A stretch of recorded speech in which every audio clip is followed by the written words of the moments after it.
Qué vergüenza los hermanos que estamos prácticamente terminando, nos quedan 10 minutos y hasta ahora me acordé de grabar la presentación. Por lo menos, aunque sea estos 10 minuticos, vamos a dejarlos grabados. Entonces, ya O te hacer un resumen, voy a hacer un resumen. Dios de uno mío. chiquitico de los de las slides más importantes, pues, si te parece. Bueno, sí, rápidamente vimos nosotros ya un resumen hicimos al principio de lo que es el culto cristiano, que fue lo que vimos hace 8 días, para los hermanos que se están conectando y están viendo la grabación. Y acabamos de ver entonces el culto a la Virgen. ¿En qué consiste el culto a la Virgen? Vimos la deformación del culto a la Virgen, entonces por exceso, cuando se le considera una diosa, por defecto, cuando se le considera como cualquier mujer. Vimos los elementos del culto a la Virgen María, ¿sí? Importante entonces la veneración a la Virgen, ¿sí? Si yo realmente amo a la Virgen, entonces debo tener en cuenta también el amor hacia ella, la invocación, pero sobre todo la imitación. Y la imitación es en función de sus virtudes. Vimos los fundamentos teológicos también del culto a la Virgen María. Entonces vimos los diferentes documentos del Concilio Vaticano II sobre este tema. Vimos la Sacrosanctum Concilium, donde le da una importancia a María tan bella que le permite tener varias fiestas dentro de esas, unas solemnidades, estas tres, María Madre de Dios, la Asunción de María y la Inmaculada Concepción, que nos recuerdan tres de los cuatro dogmas de la Virgen: María, Madre de Dios; María Asunta al Cielo; la Inmaculada Concepción de María. Falta solamente la fiesta de el dogma de la Siempre Virgen María. María la Siempre Virgen no está como fiesta litúrgica, pero hay tres dogmas que están aquí celebrados, más otras fiestas más.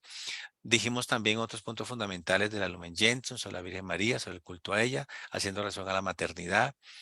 También de la Lumen Gentium haciendo relación a la comunión de María en la liturgia celeste con la terrestre. En el documento Unitatis Redintegratio, donde se nos habla acerca del culto a María que le rinden las iglesias orientales. Y hablamos de la Marialis Cultus, que es la exhortación apostólica del Papa Pablo VI, donde habla de estos dos temas importantes de María. Entonces, hablamos también de la Virgen modelo de la iglesia en el culto. Esto aparte es extraída del Papa Pablo VI, de la Marialis Cultus. Hablamos de la Virgen oyente, porque María oye la palabra y nosotros como iglesia, como sus hijos, también debemos ser como ella, oyentes de la palabra. María es la Virgen orante y nosotros también, igual que la Virgen, debemos ser orantes.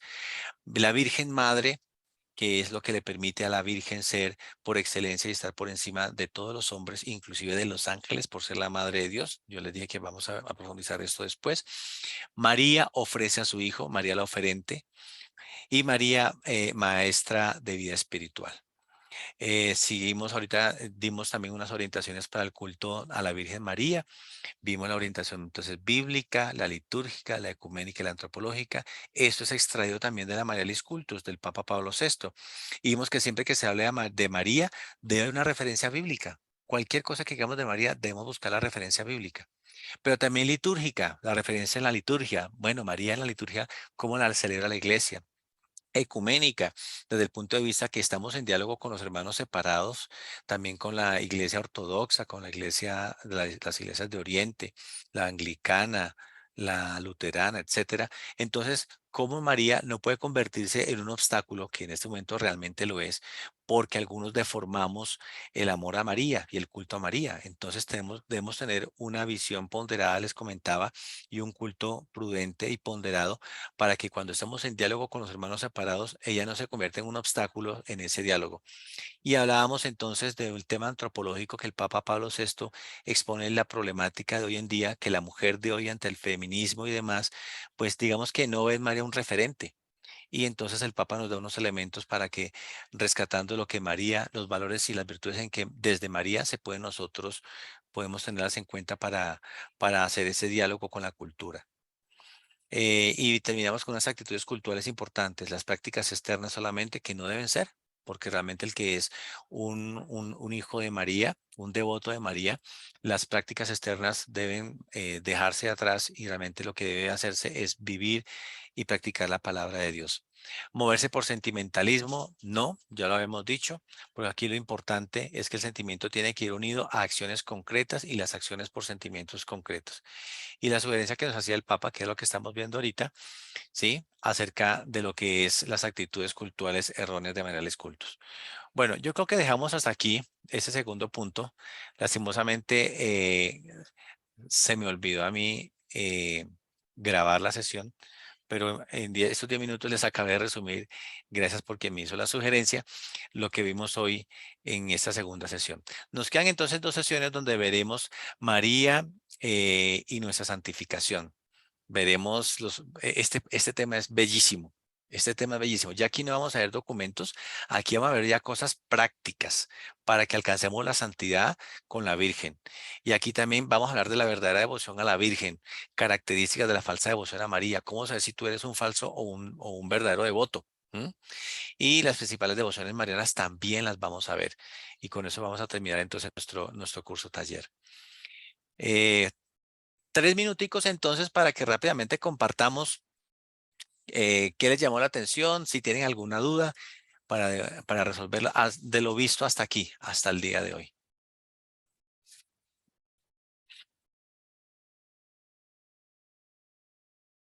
Listo. Entonces, les agradezco mucho su participación. Ustedes, como siempre les digo, a mí me gusta ser muy puntual. Perdón, Héctor. Sí, Nidia. A ver, es que voy aquí manejando, pero voy a tratar de decir esto. Algo que de pronto pude comprender y que de pronto nos hace énfasis es que lo importante, así no las personas de pronto no conozcan la devoción al Santo Rosario, que tú nos recomiendas que por lo usual lo utilicemos con las escrituras, ¿sí? En cada misterio. Es lo más usual que lo podamos utilizar, es lo que de pronto nos recomendabas. Sí, cuando nosotros hacemos oración personal, no hay necesidad de recordar cada uno de los textos de las escrituras de los misterios, pero sí es recomendable cuando se hace en público. Por ejemplo, cuando se hace en un grupo de oración, cuando se hace en la iglesia. Sí es recomendable. ¿Por qué? Porque cuando estamos haciendo ese culto y es público, es externo, los demás lo están viendo. Si los demás están viendo que nosotros estamos hablando de María con un fundamento desde las escrituras, sobre todo hermanos separados, porque no falta, entonces se dar cuenta que nosotros estamos hablando con fundamento. Porque afortunadamente todos los misterios del Santo Rosario tienen un texto bíblico desde el cual se fundamentan. Esa es una maravilla. Entonces, eso le da un peso al rosario importante. En la oración personal, no hay necesidad de hacerlo, pero yo sí aconsejo hacerlo cuando lo hacemos públicamente, ya sea en grupos de oración o en la misma iglesia. Sí es recomendable.